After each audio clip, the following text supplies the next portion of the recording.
When you speak or spoke about happiness emanating from the solar plexus and flowering out. Well, what we meant by that is your solar plexus are just in the same way that your ears hear and that your eyes see. Your eyes translate vibration, and that's why you see.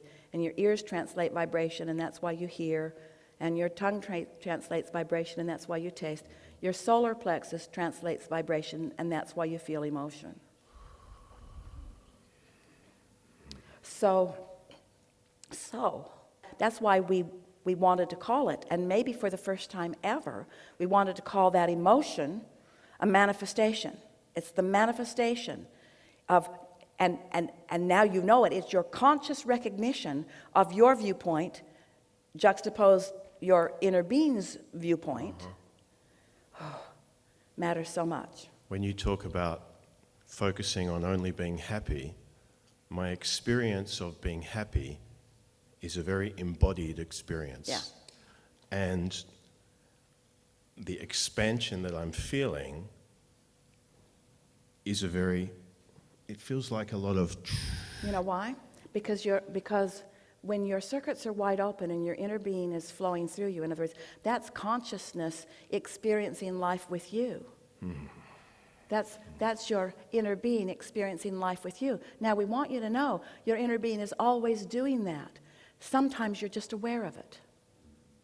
And that's what those moments are. That's you in on how we feel about you. In that moment. And when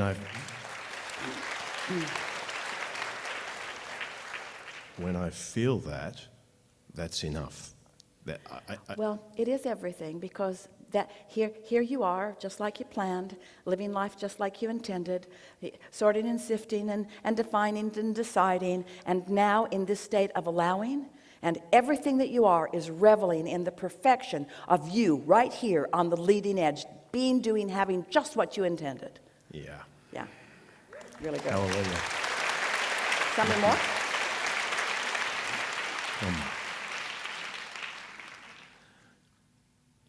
Sometimes the response of the body to trauma is so fast that I find that the body is in a state of shock. Smart body. Smart cells. And at that point, the brain... Consciousness, my experience is that there's a part of consciousness that is not, I am unable to access. Well, you see, the reason you said your brain is because your brain's translating that consciousness. We interrupted you. Start again, because what you're about to say matters a lot. The body has a response, and the part of my consciousness, brain, it's like I go into shock, and I'm unable to talk my body out of that shock. It's like I can't, at that moment of being in shock to some kind of... Well, just do your best to relax. Rather than try to make something happen or talk your body out of it, just do your best to relax. Because sometimes Esther will lie in her bed, and maybe she has a level of stress or a level of wanting to be asleep when she's awake, or something that's going on, and she can feel that she's just a little bit out of balance, and she can feel the tension of it. And so she will ask us, will you just do whatever you can do to help me to let go of this tension that I've got going on? And in some ways it's asking for a shortcut to something, but her desire is strong enough, and in that state of allowance and trust, then anytime you ask for anything in a state of allowance and trust, then it comes. Anytime you ask for anything, no matter what it is, in a state of allowance and trust, it begins in that moment. And Esther can feel, it feels like someone has hands inside of her head manipulating her scalp. And she always just kind of smiles and thinks how 30 years ago that would have really freaked her out, because who does that and who has that feeling? She can actually, it feels to her like her head is moving all around on the pillow, even though she's in a state of complete and utter relaxation, because she is allowing the knowledgeable, loving, non-physical agents of her being to she uses the word tweak. Can you just tweak me back into alignment? And she always, or nearly always, then falls into a restful sleep about it. So this ties into the first words that you were asking. What's the connection? What's the connection between your physical body and this consciousness? And so we're wanting you to know that there are no limits to this non-physical consciousness that is your inner being and every conceivable aspect of your physical body. And that in understanding who that is and what's going on and what the intent is and what the love is and what the knowledge is and what the value is, what the fullness is, what the knowing is, that's the most important thing. And then when you apply to that your relaxed and utter trust and willingness to allow the full integration of you and your non-physical right here and now, it just doesn't get any better in physical than that, you see. We like to talk to you about this receptive mode as being the replenishing mode, the replenishing mode. And that's always what's being offered. You are always being offered replenishment no matter what. So that feeling of shock you have is because replenishment is flowing to you steadily as it always does, but something's happened that's caused you to abruptly stop the flow. So it's almost like being electrocuted for a minute. In other words, the flow's there, but you've closed the circuit, sort of like boom, what Esther did with the microphone. Yeah. So that's what we're talking about. I stopped trusting. Yeah. So any time you don't feel good, just say to yourself, I must not be trusting the way I'm capable of doing. We're having this conversation specifically with you because we can feel the level of trusting integration that you have between your body and your consciousness. And there is so much delight for you to experience in all of that. Yeah, really. Yeah. Thank you so much. Enough?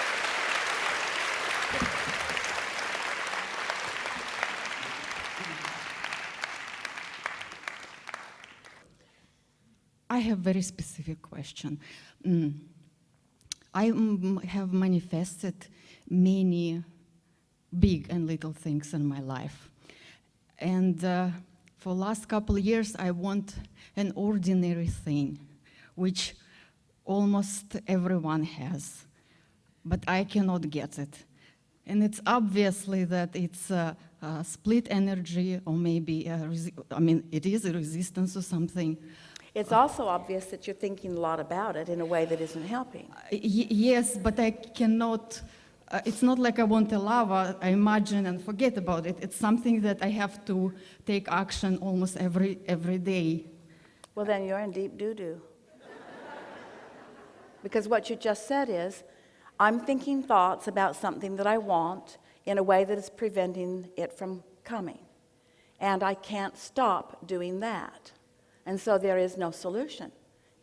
There's no solution. You have to either be able to not think about it, because you see, you've already done the most important part. You've already asked for it, and you've already set it into motion. So it's already been asked, and it's already been given. So now you have to find a way, either by not thinking about it at all, so you don't keep adding engines onto the resistant end of the train, or you have to find a way of thinking about it that go in the direction of your desire. One or the other. Okay, then I would like to ask you to maybe help me. How do I have to think about it, okay? And I recently raised my vibration about it, but I guess it's not enough. How do I, maybe you can say something? Well, when you are feeling better about it, it is an improvement. You want to talk about the specifics of it? Well, it's a job. I want to get a job. Yeah. Ordinary job, nothing extraordinary. Yes. And but for some reason it doesn't come to me for a very long time, and I don't want anything. Well, so what happens is when something doesn't come for a very long time, then you have a very practiced vibration of it not coming. We were talking about that earlier. When what is so dominant, you can't let it change. So you have to find a way of diffusing it. So why can't you not think about that specific? Well, because I have to apply every day, I have to deal with bills, and it's like everyday life. I have this, a little light telling me you going down the hill, so get a job. Well, we know that it feels like it's dominant and important and like you can't think about. So are you telling us that when you get up in the morning, you think only about that? Not only. So what else do you think about? Well, usually, because I listen to you, I wake up and I think, oh, beautiful day, sun is shining. I try to Blah, blah, write blah, something. blah, Yeah, blah, but I blah. feel good when I do this. It makes me feel good. So do you think that it would be easier, we're asking you a very serious question, and you'll know the answer, you'll feel it immediately. Do you think it would be easier for you to think about this not at all, or less frequently, or do you think it would be easier for you to think about it in a way that would let it in? Yes, the second. So tell us so you've wanted it for a while, it has not come, so you must not yet be in the receiving mode about it. So tell us what you are saying, and we'll help you feel where the resistance is. What I'm saying about... So you think about this job that you think about a lot. What are the thoughts you are having about it? What do you think about it? Will I be able to perform? Will it be maybe too hard? Maybe I will not have time to... This is a bad thing I'm thinking, but I also thinking a good things. Well, so you're saying to the universe, bring to me this thing that I'm not qualified for. So you get a train going, an engine going that way and an engine going that way. And then you think, but I am really wanting this experience because... Because I want to feel useful, because I want to be intellectually stimulated, I want to meet new people, I want to learn things, I want to put makeup... Engine. Good. And then? And then you don't have it, So what you're saying to us is, because you don't have it, you can't think the good feeling thoughts, that the absence of it is dominating your opinion about it. Lately I can. As I said, I learned how to Well, do... that's the key. But so let's talk about this, because you're not the only one who is having this experience.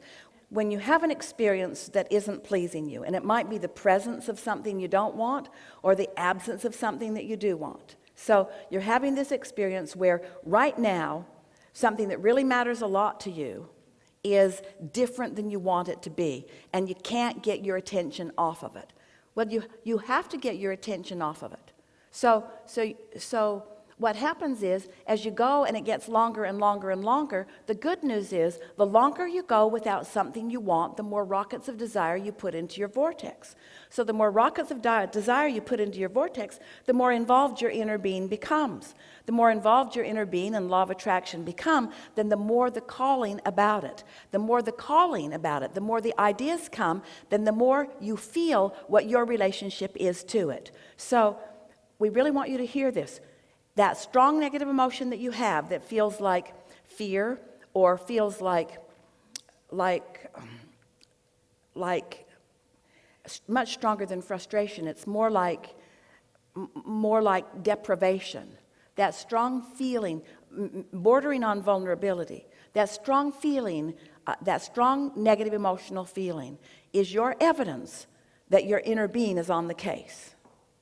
That the cooperative components are gathered, that things are lined up, that it's ready for you to be ready for it. In other words, you've done enough with this. It's ready for you to be ready for it. So how are you going to get ready? How are you going to get ready? What you're doing isn't working. Thinking about it, because your thoughts are so practiced, and law of attraction will only give you more thoughts like the thoughts you've been thinking. So what are you going to do to stop those thoughts? What are you going to do to stop adding more engines to that end of the train? What are you going to do to stop the thoughts? I will start concentrating on the good No, things? no, Yeah. because when you concentrate, you're just going to think more of those thoughts. So when the momentum's going, what do you do to stop momentum? Concentrate to something else that I Well, like. if you can, but if the momentum's really strong, then what are you going to do? How are you going to stop that momentum? Go to bed. Oh, Go okay. to bed. And when you go to sleep, that momentum will subside. And when you wake up in the morning, you have a better opportunity to either not think about it or to think about something else. Now, tell us about something wonderful that's going on in your experience apart from that. Bah. I'm here. Yes, exactly. I came here. I live in a beautiful country. I travel sometimes. I live by the beautiful lake. I have a cute dog. So you have many things that you can think about. You have a cute dog. Yeah. So when you wake up in the morning, is the dog there? Yeah, yes. of You course. mean you have a cute dog, and when you wake up in the morning, you think about a job? When you have a cute dog? When you have a cute dog that is the perfect path to alignment, who will lick all up on your face and tune you in and tap you in and tune you up and turn you on? Isn't that something to focus upon? And do you know, if for the next 5 or 10 or 15 days, you will go to sleep and you will say to yourself, while I sleep, momentum stops. And this law of attraction thing that I've got going with this worrisome thought about this job that I'm frantic to have, it's going to subside. It's going to subside.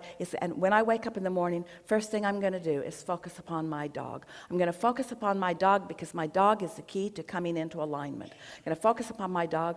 Only upon my dog, only upon my dog. And don't say, oh, you cute little thing, do you think I'm going to get a job? Don't do that. Don't do that. Don't talk to your dog about your job. Don't do that. Your dog does not want to know about it. That's the last thing your dog wants to talk about. Your dog wants to talk about life, about what a beautiful day it is, about where you're going to walk today, about where you're going to take me. Where are you going to take me? Where are you going to take me? Where are you going to take me? Where are you going to take me? Focus on your dog and watch what happens. Give your undivided attention to your dog.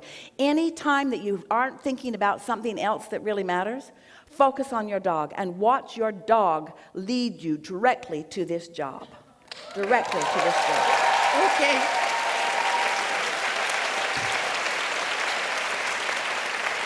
That's how it works. That's precisely how it works. I will use my dog. I got it. Thanks. Thank you.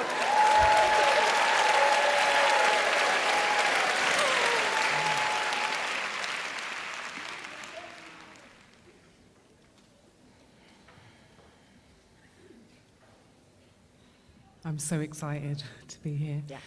Over the summer, I had some contrast, and I really wanted to understand how I could be in contrast and not be mad at myself, like step 5, and understand the step 5 process. Well, the most important thing that we want to ask you is I that managed to do it.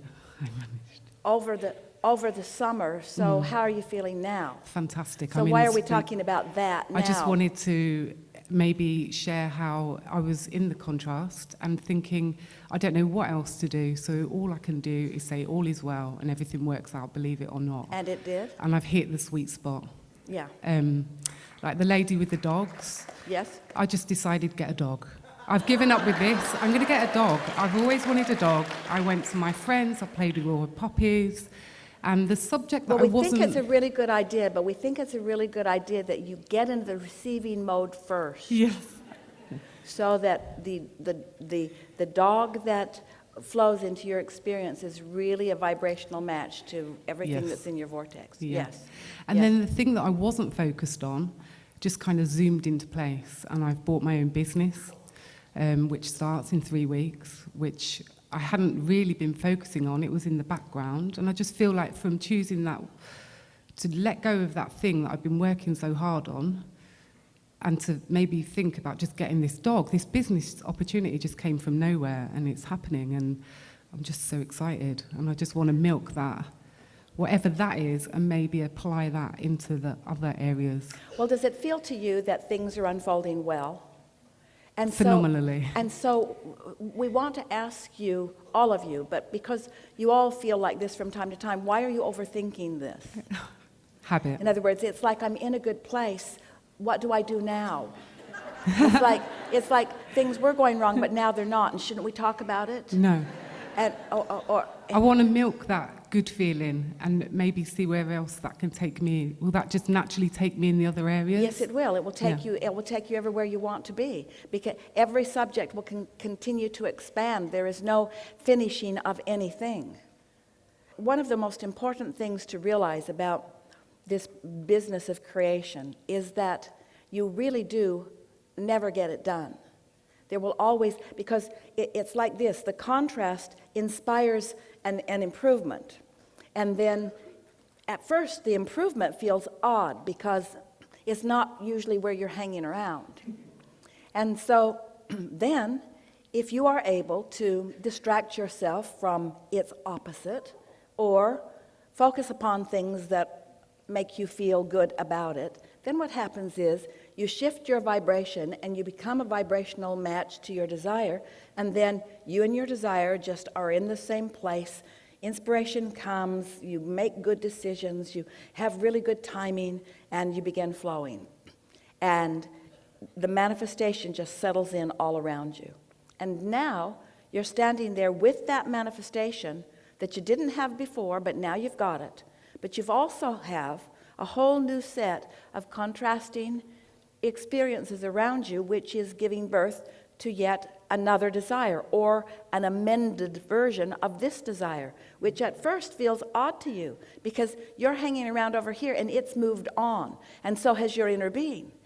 But as you reach for thoughts that feel good and don't focus in opposition and don't notice that the new desire hasn't happened yet, just stand in that trusting place. And now it's easier to stand in that trusting place because you've already just experienced a manifestation that came from this experience before. And so you close that gap, and now you're standing in that new vibrational place, and this new manifestation just settles in all around you with a whole new set of contrasting experiences. And so what we're really saying to you is that the joy really is in the journey, and we know blah, blah, blah, you don't want to hear that, but the joy really is in the journey. But we want to compound that, we want to emphasize that in a whole new way for you by saying not only is the joy in the journey, but the manifestation is only going to thrill you for a little while, because the manifestation is just the beginning of another journey. So when you really get this, then you're not standing in. Can you feel how wonderful it would be if you really could not be taking score of whether it has come yet or not, because it's the journey that you're excited about anyway. And anyway, when you get there, it's not going to stay stationary for you very long. It's going to launch another desire and another and another. So here's what we're saying. If the manifestation is necessary before you can be happy, you're not ever going to be happy, because there are always going to be those manifestations that are not yet fully being translated.